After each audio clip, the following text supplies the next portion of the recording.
কবি রবীন্দ্রনাথ ঠাকুর। আমরা চাষ করি আনন্দে, মাঠে মাঠে বেলা কাটে, সকাল হতে সন্ধে। রৌদ্র ওঠে, বৃষ্টি পড়ে, বাঁশের বনে পাতা নড়ে, বাতাস ওঠে ভোরে ভোরে চষা মাটির গন্ধে। সবুজ প্রাণের গানের লেখা, রেখায় রেখায় দেয় রে দেখা।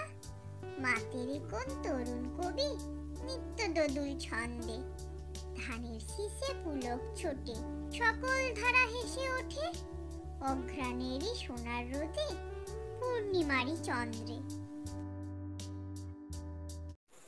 হ্যালো বন্ধু, আমার ছড়া যদি ভালো লেগে থাকে তাহলে আমার চ্যানেলটিকে সাবস্ক্রাইব করে পাশে থাকা বেল আইকনটি ক্লিক করে দাও আর লাইক কমেন্ট শেয়ার করতে ভুলো না যেন।